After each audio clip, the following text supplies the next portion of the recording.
Imperial company मुर्दाबाद, imperial company मुर्दाबाद, ठेकेदारी प्रथा।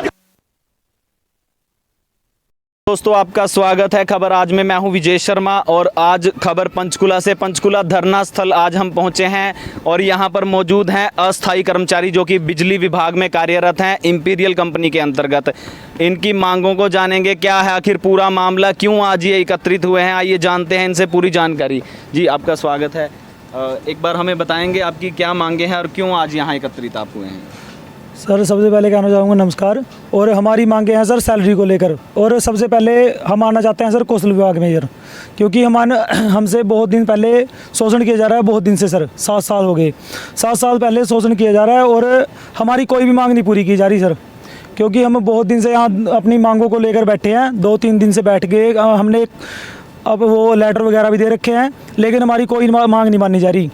हम सभी लाइनें वगैरह का काम करते हैं, यहाँ पे कच्चे कर्मचारी लगे हुए हैं और डिपार्टमेंट वाले बोलते हैं कि हम इसमें नहीं आ सकते कौशल में। जी किस तरह की मांगे आपको लगता है, आपकी जो मांगे हैं वो एक बार हमारे दर्शकों को बताएं। सर हमारी मांग है, एक तो हमें जो निगम रेट हो या कौशल रेट जो भी आज पंचकुला में चला हमें वो दिलवाया जाए।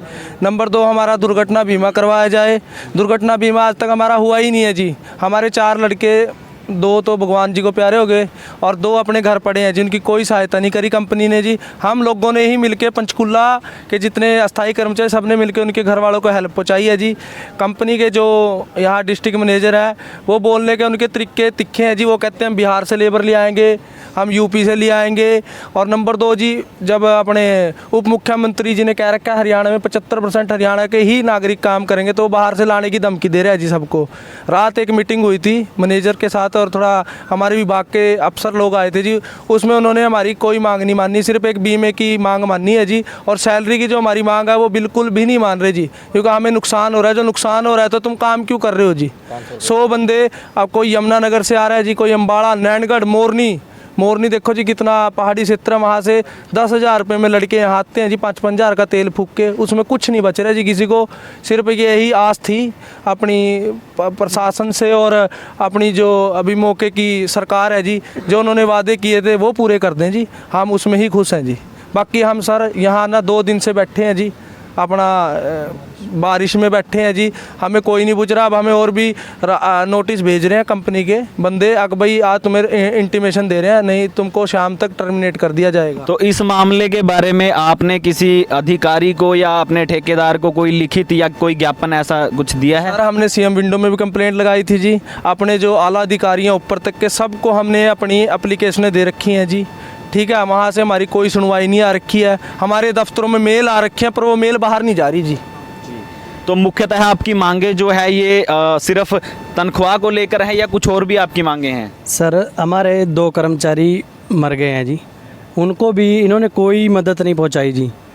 ठीक है जी। और सैलरी आप देखो कि 10-12 हज़ार में किसका गुजारा चलता है जी। महंगाई इतनी हो गई है जी, 7 साल से इसी सैलरी पे पड़े हैं जी बंदे। अगर कोई सैलरी के ख़िलाफ़ बोलता है तो उसको कहीं दूसरे एरिए में ट्रांसफ़र कर देते हैं। फिर ये आज से भी इसीलिए होते हैं, जब जिसको लाइन का पता नहीं उसको वहाँ चढ़ा रहे हैं, कभी किसी को कहीं बदल रहे हैं, कभी किसी को कहीं बदल रहे हैं जी। तो इसमें किस किस पोस्ट के जो आपके अस्थाई कर्मचारी हैं, किस किस विभाग में और किस किस पोस्ट पर ये तैनात हैं? फोरमैन, लाइनमैन, असिस्टेंट लाइनमैन सारे हैं जी। तो जो कि लाइनमैन जो होते हैं उन्हें पोल पर भी चढ़ना पड़ता है, तो उसमें आपका कोई दुर्घटना बीमा कुछ दिया? हमारा कोई बीमा नहीं है जी, कोई कुछ नहीं है जी। हम ऐसे ही फिर रहे हैं जी 7 साल से। और तो अपनी मांग मनवाने की कोशिश करते हैं तो किसी को निकाल देते हैं। इतने बंदे निकाल दिए हैं जी इन्होंने, किसी को ट्रांसफ़र करके डरा देते हैं जी, किसी को धमकियाँ देते हैं जी। ये चल रहा है जी यहाँ। सारे बंदे जी, कोई घर नहीं जा रहा है जी यहाँ। तो देखिए जैसा कि आपने देखा कि इस टाइम पर जो अस्थाई कर्मचारी हैं बिजली विभाग में जो इंपीरियल कंपनी के अंतर्गत काम कर रहे हैं, लाइनमैन और अलग अलग पदों पर कार्यरत हैं, जो कि पिछले 7-8 साल से कार्यरत हैं, वो तनख्वाह को लेकर परेशान हैं। उनकी तनख्वाह अभी पिछले 7 साल में नहीं बढ़ाई गई है। इसके साथ ही लाइनमैन या फोरमैन जो पोल पर चढ़ते हैं उनका किसी तरह का कोई भी दुर्घटना बीमा नहीं है, जो कि उनकी ज़िंदगी के साथ कभी भी कोई भी बहुत बड़ा हादसा हो सकता है। तो इसी के साथ बने रहिए विजय शर्मा के साथ। पंचकुला से देखते रहिए खबर आज। धन्यवाद।